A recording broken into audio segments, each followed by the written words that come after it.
All right, so a lesson I think that we are probably going to learn very painfully.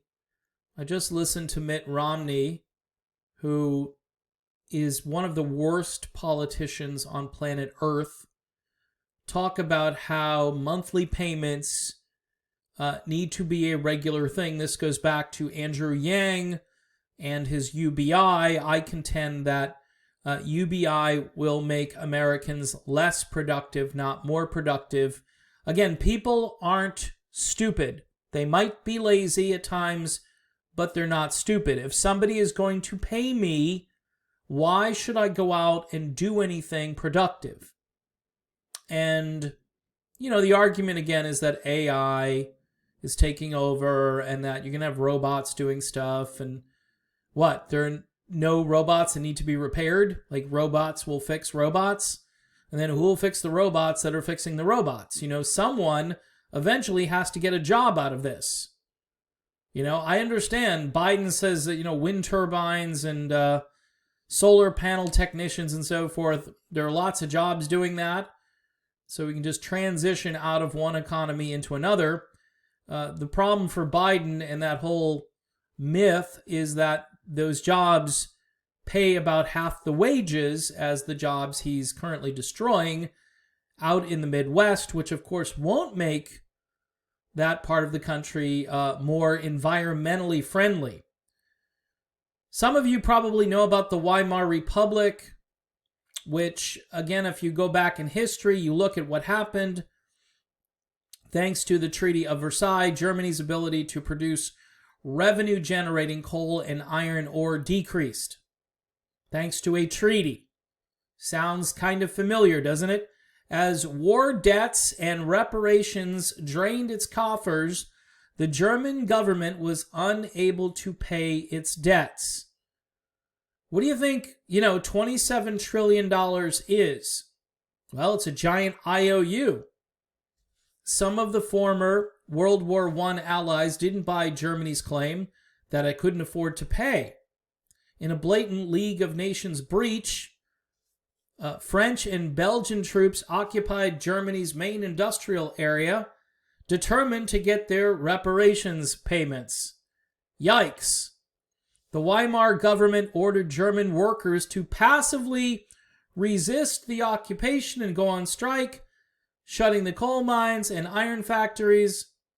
As a result, Germany's economy quickly tanked. Now, what does this have to do with UBI? Well, how else are we going to do UBI?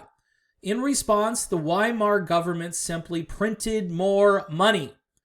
The effort backfired, however, and further devalued the German mark, and inflation increased at an astounding level. The cost of living rose rapidly, and many people lost all they had. Now, there are a few tinfoil hat wearing type people and skeptics out there that believe this is kind of the end game anyway. This is the end game. The world is overpopulated. We need to fix things. We need to make the third world and the first world pretty much on the same playing field. We need to knock the first world down. And technically, we need to just get rid of the third world, right? That's what this whole COVID thing has been about from day one. Even if you don't believe it was intentional, the effects are, easy to see. It's not rocket science to see what this is doing. And this whole idea of UBI and giving money to people is not going to make citizens more productive. I think you're going to have an even more passive society than we've seen over the last 12 months, which I don't know how we can afford to be more passive. I mean, I don't know what the actual physical health is of America, because you don't hear about that. All you hear about now is COVID. You don't hear about heart disease. You don't hear about what else people are going to the hospital for. Because if COVID is not on the checklist of things they're going in for, you just don't know. They're going to put COVID at the top, and that's all the media focuses on. These bailouts are for folks who were shut down. I understand and I empathize. And I have a real attachment to folks that lost their job through no fault of their own. But to me, that almost seems like a false flag operation. And I know it would be the greatest false flag operation in the history of the world. But even if it's not intentional, the results can't be denied, like I said before. So people are now pondering this. Why doesn't the government just keep us all afloat? Why doesn't the government open up states and open up businesses? We keep hearing about it, but yet everybody, even post-vaccination, they're saying things aren't going to change. Well, that's ridiculous. Why wouldn't things change post-vaccination? Well, this isn't really guaranteed to do anything. I mean, so why are people risking this? Taking an experimental vaccine? Because that word, by the way, you should be using with everybody you know. Who was the vaccine tested on? For how long was it tested? Are there any long-term studies on the vaccine?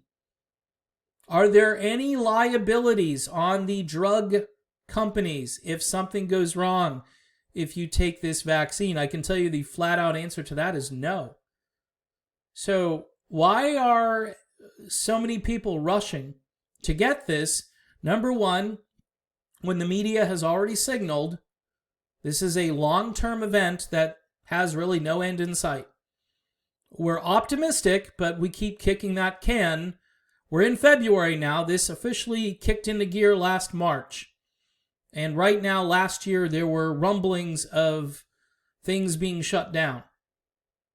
But we've been in this state of non-reality, I want to call it, for about 12 months.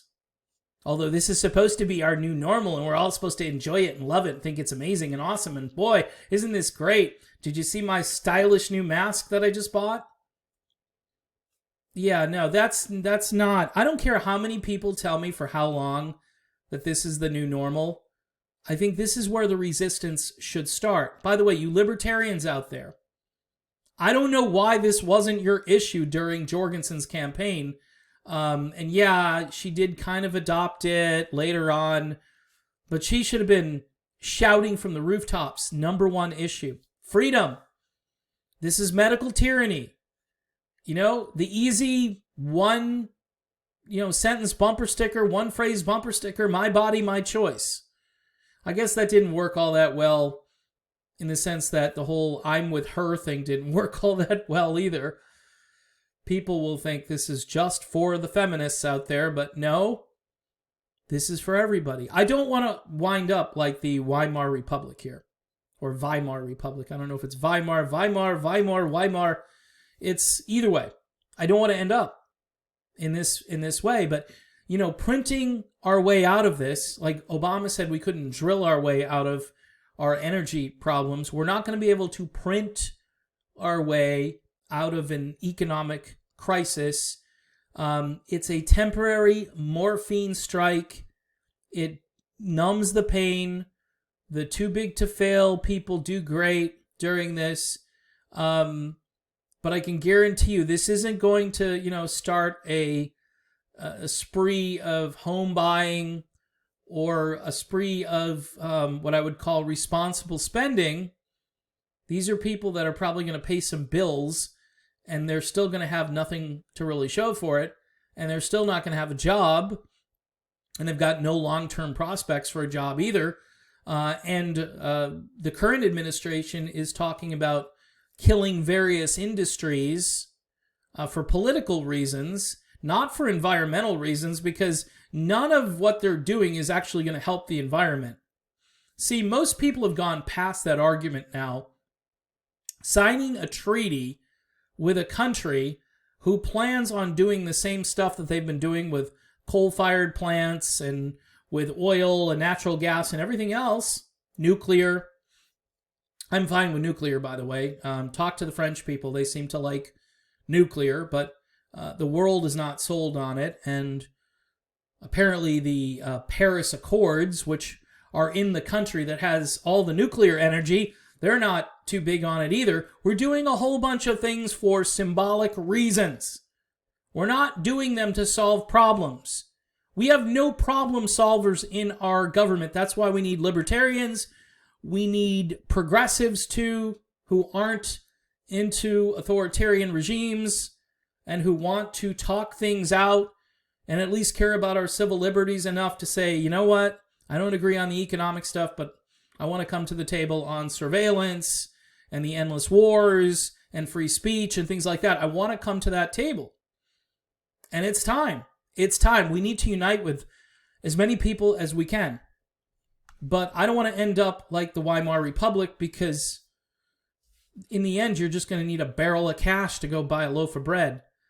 And with industries being shut down and people losing high-paying jobs and being told to retrain for jobs that don't pay as well, well, to me, that sounds like a recipe for hurting the population even more. And we need to be innovative. We need to be working our way out of this with that spirit we used to have, where we can invent things and we can make things and create things, because the value isn't in the paper. The value is in your work. The value is in your creativity, inside your mind. That's where the value is. And anybody that tells you that the government creates value doesn't really know what they're talking about, because they don't. The only thing government knows how to do is screw things up. So that's my video on this topic. You may disagree, but again, history is about to repeat itself if we just say, okay, yeah, let's just give people money. Do people deserve money in a sense because the government took their way of making money, earning money away from them? They deserve it, but the old adage, two wrongs don't make a right. Again, open up the economy, create an economy where good jobs are available to folks. You create that economy by getting out of the way and allowing businesses to operate again. That is step one. Step two is to lower taxes on the lower and middle class industries and not just on these large corporations. Large corporations don't need any more tax breaks. They don't need any more infusions of capital from the federal government. In fact, that partnership, that relationship is very incestuous, and it's part of this whole, businesses are really controlling the government, which I've been talking about, and anybody who's paying attention can see that Amazon.com and big tech and Walmart and all these large operations, military contractors, Northrop Grumman, Raytheon, all of these large media and military industrial complex type businesses are reaping the benefits while regular Americans are waiting, some with their hand out, some who deserve the handout because they were destroyed by no fault of their own. But this is not a long-term solution to the problem.